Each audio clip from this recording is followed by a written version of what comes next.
What's up, all my truth seekers? This is Pastor Jacob with another Bible verse breakdown. I know it's been a while, and I'm homesick, so I had some time to get one of these done. So, we've been hearing a lot about as a man thinketh in his heart, so is he. And a lot of times you hear preachers like T.D. Jakes and others use this scripture to say, well, you know, the way you think about a certain thing or what you believe in your mind or the kind of positive thoughts that you think towards things will change the outcome. And that's what they're using this verse to say.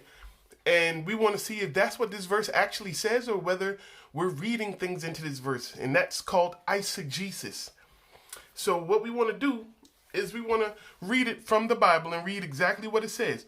It comes from Proverbs 23, verse 7, which is right here.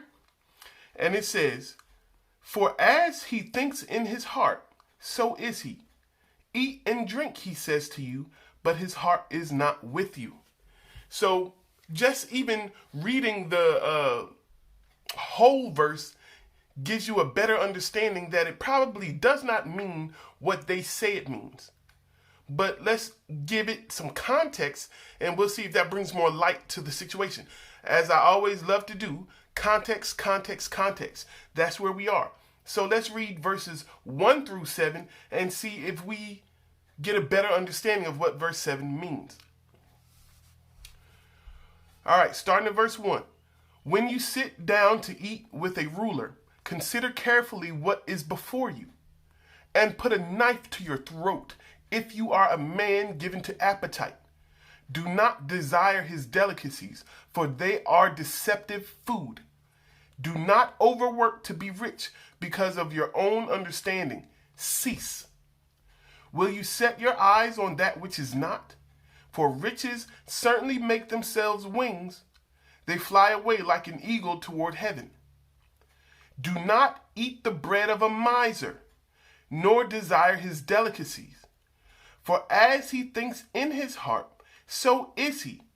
Eat and drink, he says to you, but his heart is not with you." Okay, so you see how there's a theme of not being greedy. You see how there's a theme of not being, not letting your eyes be bigger than your stomach, not letting your desires be bigger than your brain, not letting your wants be bigger than your personality, your character. So we see the trouble that being greedy, not greedy for food, but we're understanding here in verses 1 through 7, 1 through 8 here, that we have to be careful about how we go about our means of wealth. We have to be careful about how we entertain those who are in authority, because they may be trying to bribe us, or they may be trying to lure us into a trap by being nice to us. That's the theme running through here. And especially when we get to verse 6, it says, "Do not eat the bread of a miser." The miser is basically a stingy person. The miser is a person who doesn't like to give anything away, doesn't like to give anything up. So then when you eat the food, when you eat the delicacies, when you're dealing with a very stingy person, then you understand that their heart is not with you. They may say, "Hey, enjoy yourself, have at it. All of this is yours." They do not mean it because they're stingy. They're not willing to give anything unless they're getting something in return, unless they have some ulterior motive for allowing you to have whatever they're giving to you. It is not something that is being given genuinely. It is not something that is being given because they want to do it. They're giving it because they're either looking for something in return, or they have a plot or a plan or some kind of devious scheme behind them giving you what they've given you. So then the Bible is warning, King Solomon is warning us that, hey, don't deal with stingy people. When stingy people are, you know who they are, you know them by their character, because you can't hide stingy. You can't hide that selfishness. You can't hide it. So then when that is the case, you have to be careful with these people, because as they are inwardly, as we go to verse 7, for as he thinks in his heart, as he is inwardly, as he truly is, although the words coming out of his mouth may say, hey, have at it, this is yours, enjoy these things, I'm giving you this, I'm doing this for you, you know deep down that he has some ulterior motive.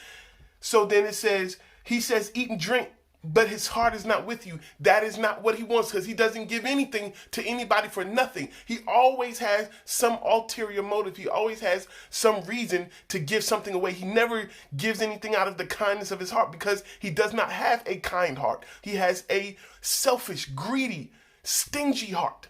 So that is what this is talking about. This is not saying that if we think pleasant thoughts or if we think good about things that'll change the outcome. That is not what this verse means. For as he thinks in his heart, so is he. It's saying that people don't just listen to the words people say, believe what they show you. When people show you their true colors, believe them. Sometimes people's actions and words don't mix. And you got to see, somebody could tell you they love you, but then turn around and do evil to you or do stuff behind your back. So then they don't really love you. And that's what this verse is talking about. That as a person, their secret motives that are in their heart that is only known to them and to God.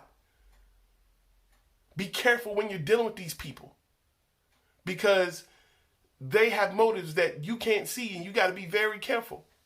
But most of the time, you'll know who you're dealing with because their character is well known. That they are not selfless people. That they are not people who are given to giving.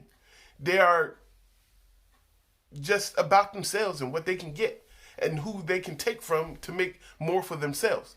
So I pray that I've given you some better meaning to Proverbs 23 verse 7. I hope you understand it now. Hope it makes sense to you now, that although we've been hearing it from preachers for years and years and years and years, this is not what it means. Read the scripture. Read it in context, people. Don't let this verse go like that. Don't continue to take this verse out of context. Read it for what it says and understand it for what it says. Don't make it mean what you want it to mean. Let the Bible speak for itself. God bless you.